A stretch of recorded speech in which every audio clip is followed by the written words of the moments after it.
আজকে খানাকুল 2 ব্লকে তৃণমূল কংগ্রেসের যে কর্মী সভা ছিল, সেখানে একটা আয়োজন যে দেখা গেল তাতে চমকে যাবার মতো। যখন আসছেন এই কর্মী সভাতে যোগ দেওয়ার জন্য আরামবাগের যিনি দায়িত্বে রয়েছেন হুগলি জেলার তৃণমূল কংগ্রেসের কার্যকরী সভাপতি অসীমা পাত্র, তিনি যখন আসছিলেন রাজহাটি ভীমতলা মোড় থেকে, যেখানে মিটিং স্থল অন্তত কয়েকশো মিটার দূরত্ব, 200-300 মিটার বা তারও বেশি দূরত্ব, এই জায়গাটা, এই লেনটাতে তাকে আনার সময় যেভাবে গ্র্যান্ড ওয়েলকাম জানানো হয়েছে, মানে একেবারে চমকে যাওয়ার মতো বলা যায়। অসীমা পাত্র তিনি হয়তো চমকে গেছেন যে এইভাবে এতটা সমাদর ভাবে, এতটা এইভাবে ওয়েলকাম জানানো হবে তাকে, এবং কোন জায়গায় জানানো হচ্ছে, যেই জায়গায় একটা সময় মিটিং করতে গেলে তিনি মিটিং করতে যাবেন কিনা তাকে একটা দ্বিধা দ্বন্দ্বে পড়তে হয়েছিল। কারণ তৃণমূল কংগ্রেসের এমন একটা মানে পরিবেশ তৈরি হয়েছিল যে সেখানে মিটিং মিছিল কিছুই হচ্ছিল না। মুন্সি নজিবুল করিম একটা দূরত্ব মেনটেন করছিলেন এবং যে কারণে প্রচারও হচ্ছিল না। এই সমস্ত বিষয়ে যখন একদিকে ছিল, আজকে যখন তিনি এলেন এবং যেভাবে তাকে ওয়েলকাম জানানো হলো, এই তৃণমূল কংগ্রেসের যারা আয়োজনের দায়িত্বে ছিলেন তাদের তরফ থেকে রীতিমতো চমকে যাওয়ার মতো। এবং তিনি ঢুকছেন, তাকে যেভাবে একেবারে বিভিন্ন রকমের আমরা দেখলাম যে বাজনা থেকে শুরু করে সবকিছুই, এবং স্লোগান চলছিল সেখানে। আমরা প্রথমে আপনাদেরকে একটু দেখাবো যে সেই মুহূর্তের পরিবেশটা কেমন ছিল। আপনারা দেখুন সেই ভিডিও। তা সত্ত্বেও আপনাদেরকে কষ্ট করে সুশৃঙ্খলভাবে আসলে আর যারা আমি বলবো যারা নেতৃত্ব আছেন এই মাঝখানে রোডটাকে ফাঁকা রাখুন। আমাদের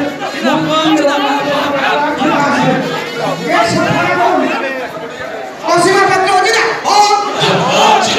অসীমা পাত্র অসীমা পাত্র স্বাগতম অসীমা বীজরা অসীমা বীজরা কাজের মেয়ে ঘরের মেয়ে অসীমা পাত্র জিনা কাজের মেয়ে ঘরের মেয়ে অসীমা পাত্র জিনা শান্তনু ব্যানার্জি জিনা হুগলি জেলার দমন ছেলে শান্তনু ব্যানার্জি জিনা হুগলি জেলার দমন ছেলে শান্তনু ব্যানার্জি জিনা শান্তনু ব্যানার্জি অসীমা পাত্র জিনা অসীমা পাত্র জিনা কাজের মেয়ে ঘরের মেয়ে অসীমা পাত্র জিনা অসীমা পাত্র স্বাগতম গোপাল রায় স্বাগতম মমতা ব্যানার্জি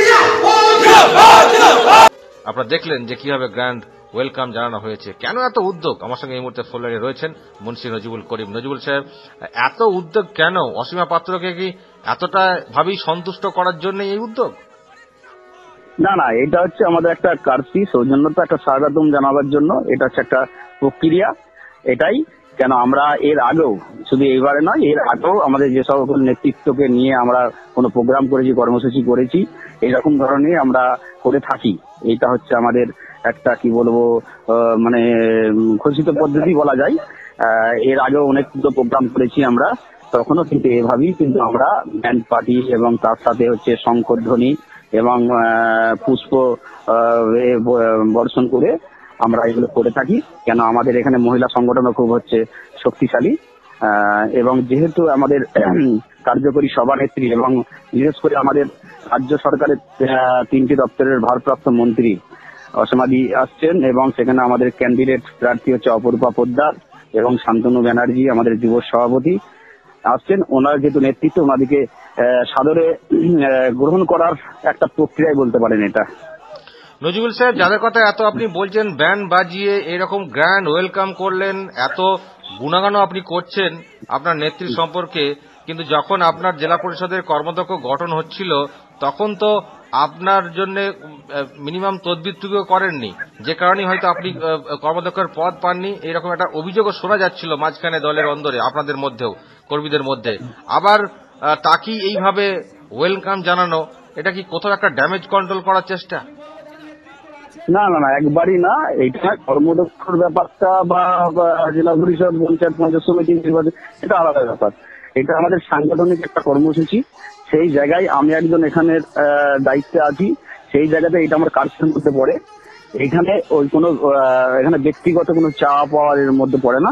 এটা হচ্ছে আমাদের দলীয় সংগঠনে, দলীয় কর্মসূচিতে, দলীয় নেতৃত্ব এসেছেন, সেই জায়গাতে এটা আমরা একটা কার্যি আমাদের। ওকে, কতটা সাকসেস হয়েছে আজকের প্রোগ্রাম? মানে আমরা যেরকম চেয়েছিলাম, যে সকল জনপ্রতিনিধি আরম্ভ করে সকল কমিটির সকল মেম্বার এবং অঞ্চল নেতৃত্ব সহ আমাদের যারা পঞ্চায়েত 30টা পঞ্চায়েতের যারা জনপ্রতিনিধি সকলকে আমরা আমন্ত্রণ করেছিলাম, সকলেই হাজির হয়েছিলেন, সেটা উপস্থিতি সেটা প্রমাণ করে। ওকে, অসংখ্য ধন্যবাদ মুন্সি নজিবুল করিম আমার সঙ্গে এতক্ষণ ফোন লাইনে ছিলেন।